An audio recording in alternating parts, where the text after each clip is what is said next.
হরে কৃষ্ণ। আজ 19শে শ্রাবণ 1432 ও 5ই আগস্ট 2025 মঙ্গলবার, একাদশী পুত্রদা বা পবিত্রা। আজ আমি ভাগবতম পাঠ করছি ভাগবতমের চতুর্থ স্কন্ধ, দ্বিতীয় ভাগ, 20 অধ্যায়। পৃথু মহারাজের যজ্ঞস্থলে ভগবান বিষ্ণুর আবির্ভাবের শ্লোক 25 থেকে 27। শ্লোক 25। স উত্তম শ্লোক মোহনমুখচ্যুত ভবৎপদাম্বোজ সুধাকণানীল স্মৃতিং পুনর্বিস্মৃত তত্ত্ববর্তনাং কুজগীনাং নো বিতরল। হরে কৃষ্ণ। কুজগীনাং নো বিতরতলং বরই। অনুবাদ: হে ভগবান, মহাপুরুষদের মুখনিসৃত উত্তম শ্লোকের দ্বারা আপনার মহিমা কীর্তিত হয়। আপনার শ্রীপাদপদ্মের এই মহিমা ঠিক কেশরের কণার মতো। যখন মহান ভক্তদের মুখনিসৃত বাণী আপনার শ্রীপাদপদ্মের ধূলি সদৃশ কেশরের সৌরভ বহন করে, তখন বিস্মৃত জীবেরা পুনরায় আপনার সঙ্গে তাদের নিত্য সম্পর্কের কথা স্মরণ করে। এইভাবে ভক্তরা যথাযথভাবে জীবনের মূল্য হৃদয়ঙ্গম করতে পারে। হে ভগবান, আমি আপনার শুদ্ধ ভক্তের শ্রীমুখ থেকে আপনার মহিমা শ্রবণ করার সৌভাগ্য ব্যতীত আর অন্য কোনো বর চাই না। তাৎপর্য: পূর্ববর্তী শ্লোকে বিশ্লেষণ করা হয়েছে যে ভগবানের শুদ্ধ ভক্তের শ্রীমুখ থেকে ভগবানের মহিমা শ্রবণ করা উচিত, সেই কথা পুনরায় এখানে বিশ্লেষণ করা হয়েছে।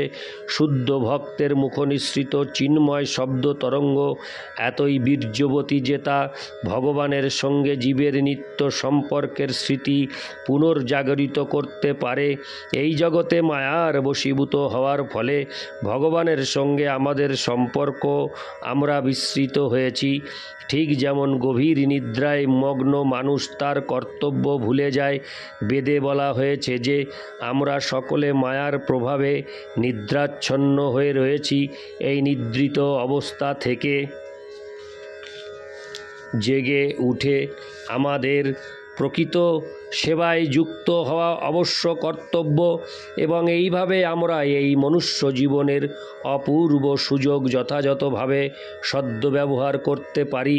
ঠাকুর ভক্তি বিনোদের একটি গানে শ্রী চৈতন্য মহাপ্রভু বলেছেন, জীব জাগো, জীব জাগো।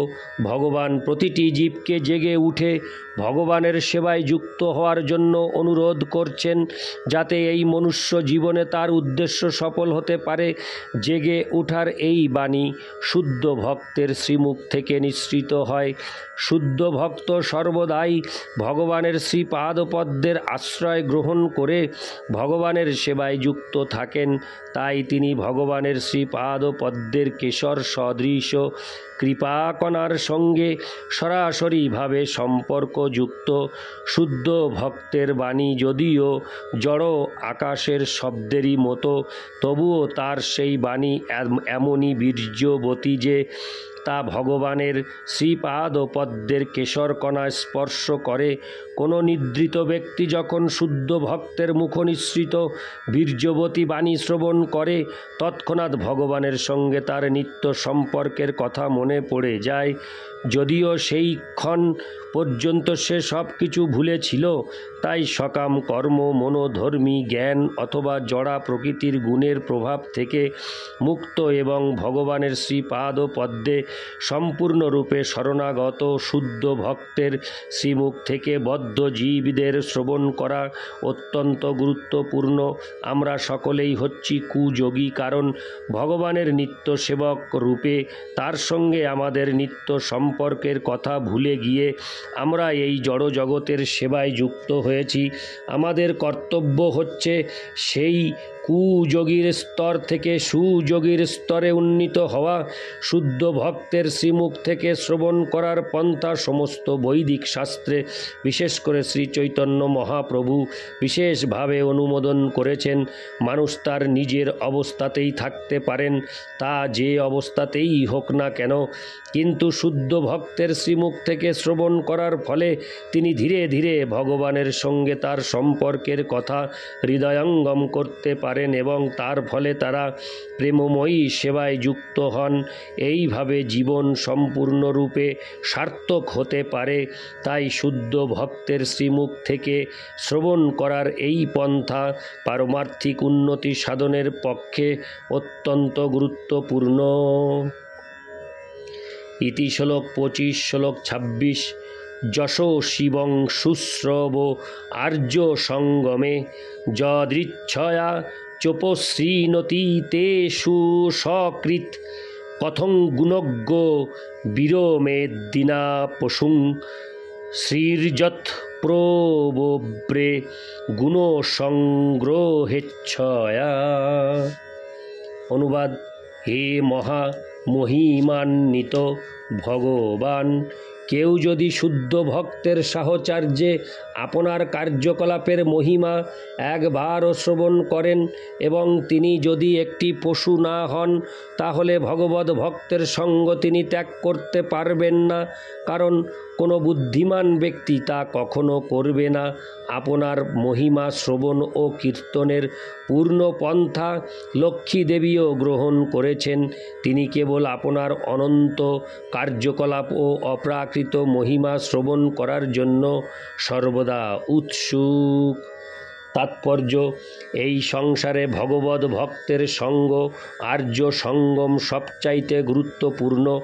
আর্য শব্দটির অর্থ হচ্ছে পারমার্থিক মার্গে যারা অগ্রসর হচ্ছেন। মানব জাতির ইতিহাসে আর্যদের পৃথিবীর সবচাইতে উন্নত জাতি বলে বিবেচনা করা হয়েছে, কারণ তারা বৈদিক সভ্যতা গ্রহণ করেছেন। আর্যরা পৃথিবীর সর্বত্র ছড়িয়ে রয়েছেন এবং তারা ভারতীয় আর্য নামে পরিচিত। প্রাগৈতিহাসিক যুগে সমস্ত আর্যরা সমস্ত বৈদিক নিয়ম পালন করতেন এবং তার ফলে তারা আধ্যাত্মিক বিষয়ে অত্যন্ত উন্নত ছিলেন। রাজর্ষি নামে পরিচিত রাজারা ক্ষত্রিয় রূপে অথবা প্রজাদের রক্ষাকর্তা রূপে এত সুন্দর শিক্ষালাভ করতেন এবং আধ্যাত্মিক জীবনে তারা এত উন্নত ছিলেন যে প্রজাদের লেশমাত্রও কষ্ট ছিল না। আর্যরা পরমেশ্বর ভগবানের মহিমা কীর্তনে অত্যন্ত অনুরক্ত ছিলেন। অন্যদের ক্ষেত্রে যদিও কোনো বাধা ছিল না, তবুও আর্যরা অতি শীঘ্রই পারমার্থিক জীবনের সার গ্রহণ করতে পারতেন। ইউরোপীয় ও আমেরিকানদের কাছে আমরা কৃষ্ণ ভাবনামৃতের বাণী এত সহজে প্রচার করতে পারছি কী করে? ইতিহাস বলে যে আমেরিকান ও ইউরোপীয়রা যখন উপনিবেশ স্থাপনে আগ্রহী হয়েছিল তখন তারা তাদের যোগ্যতা প্রদর্শন করেছিল, কিন্তু বর্তমানে জড়বিজ্ঞানের উন্নতির প্রভাবে কলুষিত হয়ে তাদের পুত্র ও পৌত্রেরা দুরাচারী হয়ে যাচ্ছে। তার কারণ হচ্ছে তারা তাদের আদি আধ্যাত্মিক সংস্কৃতি বৈদিক সভ্যতা হারিয়ে ফেলেছে। বর্তমানে আর্য পরিবারের এই সমস্ত বংশধরেরা অত্যন্ত ঐকান্তিকতা সহকারে এই কৃষ্ণ ভাবনামৃত আন্দোলন গ্রহণ করছে। অন্যেরা যারা তাদের সঙ্গ করছে এবং শুদ্ধ ভক্তদের মুখ থেকে হরে কৃষ্ণ মহামন্ত্র শ্রবণ ও কীর্তন করছে, তারাও এই দিব্য শব্দ তরঙ্গের দ্বারা প্রভাবিত হচ্ছে। আর্যদের সঙ্গে যখন এই দিব্য শব্দ তরঙ্গ উচ্চারণ করা হয় তখন তার প্রভাব অত্যন্ত বীর্যবতী হয়। তবে আর্য সম্প্রদায় ভুক্ত না হলেও কেউ যদি হরে কৃষ্ণ মহামন্ত্র শ্রবণ করেন তাহলে তিনিও বৈষ্ণবে পরিণত হবেন, কারণ এই দিব্য শব্দ তরঙ্গের মহতী প্রভাব সকলকেই প্রভাবিত করে। পৃথু মহারাজ ইঙ্গিত করেছেন যে নারায়ণের নিত্য সঙ্গিনী লক্ষ্মী দেবীও ভগবানের মহিমা শ্রবণ করতে চান এবং ভগবানের শুদ্ধ ভক্ত ব্রজ গোপিকাদের সঙ্গ লাভের জন্য লক্ষ্মী দেবী কঠোর তপস্যা করেছিলেন।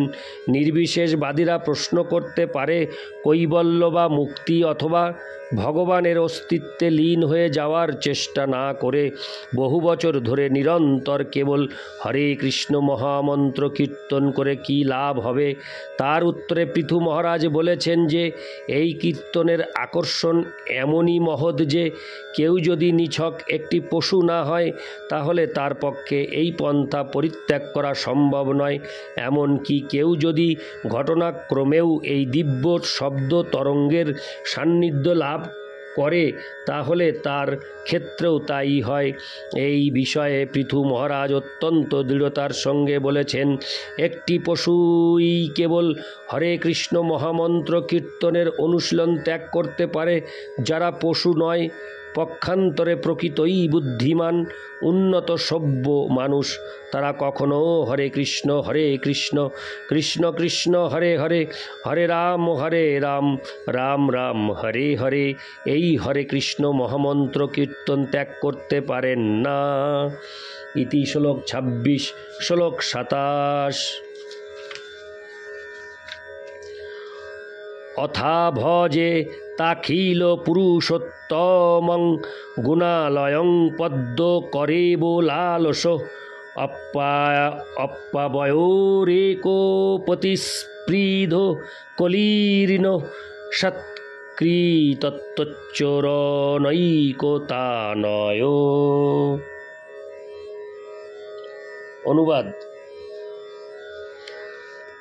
এখন আমি ঠিক কমলার মতো ভগবানের শ্রীপাদপদ্মের সেবায় যুক্ত হতে চাই, কারণ ভগবান হচ্ছেন সমস্ত দিব্যগুণের আধার। সেই জন্য হয়তো লক্ষ্মী দেবীর সঙ্গে আমার বিবাদ হতে পারে, কারণ আমরা উভয়েই একাগ্র চিত্তে একই সেবায় যুক্ত হব। তাৎপর্য, ভগবানকে এখানে অখিল পুরুষোত্তম বলে সম্বোধন করা হয়েছে, কারণ ভগবান হচ্ছেন সমগ্র জগতের ঈশ্বর। পুরুষ মানে হচ্ছে ভোক্তা এবং উত্তম মানে হচ্ছে শ্রেষ্ঠ। এই ব্রহ্মাণ্ডে বিভিন্ন প্রকার পুরুষ বা ভোক্তা রয়েছে। সাধারণত তাদের তিনটি শ্রেণীতে বিভক্ত করা যায়: বদ্ধ, মুক্ত ও নিত্য। বেদে ভগবানকে সমস্ত নিত্যের মধ্যে পরম নিত্য বলে বর্ণনা করা হয়েছে। নিত্য নিত্যানাম। পরমেশ্বর ভগবান ও জীব উভয়েই নিত্য। পরম নিত্য হচ্ছেন বিষ্ণু তত্ত্ব বা বিষ্ণু ও তার অবতারেরা।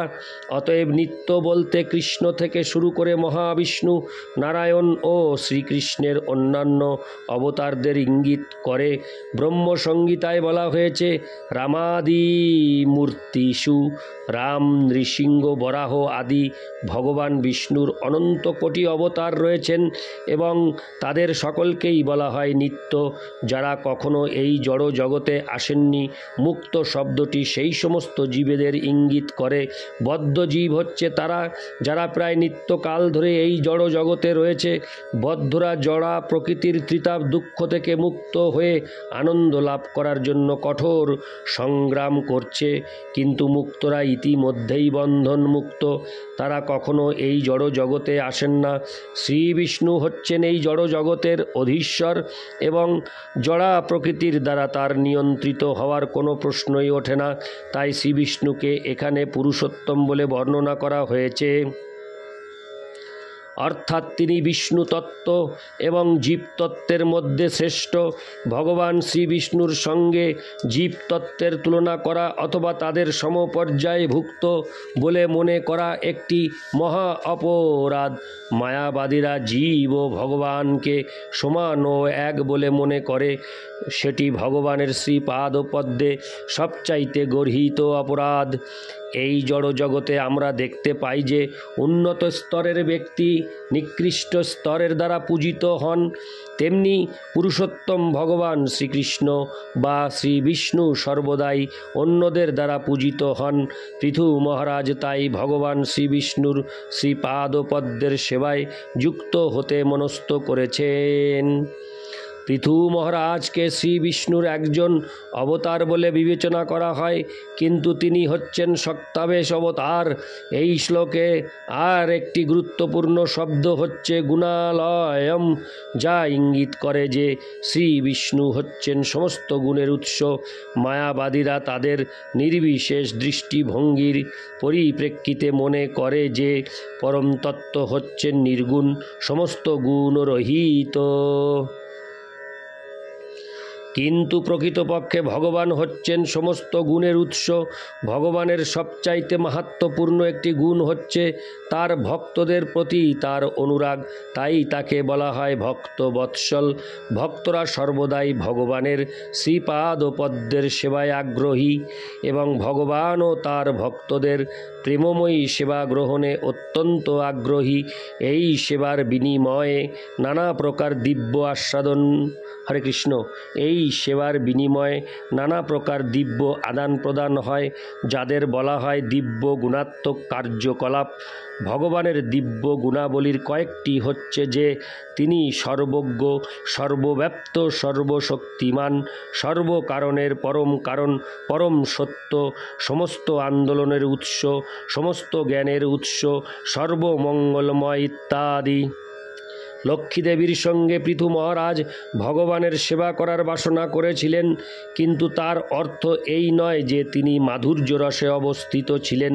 লক্ষ্মীদেবী মাধুর্য রসে ভগবানের সেবায় যুক্ত। যদিও লক্ষ্মীদেবীর স্থান ভগবানের বক্ষে, কিন্তু একজন ভক্তরূপে তিনি ভগবানের শ্রীপাদ ও পদ্মের সেবা করে আনন্দ উপভোগ করেন। পৃথু মহারাজ কেবল ভগবানের শ্রীপাদ ও পদ্মের কথাই চিন্তা করছিলেন, কারণ তিনি ভগবানের দাস্যরসের সেবক। পরবর্তী শ্লোকে আমরা জানতে পারব যে পৃথু মহারাজ লক্ষ্মী দেবীকে জগৎজননী রূপে দর্শন করছিলেন। তার ফলে মাধুর্য রসে তার সঙ্গে প্রতিদ্বন্দ্বিতা করার কোনো প্রশ্নই ওঠে না। কিন্তু তা সত্ত্বেও তিনি শঙ্কিত ছিলেন যে ভগবানের সেবা করার ফলে লক্ষ্মীদেবী হয়তো তার প্রতি রুষ্ট হতে পারেন। তা থেকে বোঝা যায় যে চিন্ময় জগতেও ভগবানের সেবকদের মধ্যে সেবার প্রতিযোগিতা হয়, কিন্তু এই প্রতিযোগিতা সম্পূর্ণরূপে দেশভাব রহিত। বৈকুণ্ঠ লোকে যদি কোনো ভক্ত ভগবানের সেবায় শ্রেষ্ঠত্ব অর্জন করেন, তাহলে অন্যেরা তার শ্রেষ্ঠ সেবার জন্য ঈর্ষান্বিত হন না, বরং সেই সেবার পর্যায়ে উপনীত হওয়ার প্রয়াসী হন। ইতি শ্লোক 27। নারায়ণ হে নারায়ণ ভবভয় হরিণম নারায়ণ। হরে কৃষ্ণ।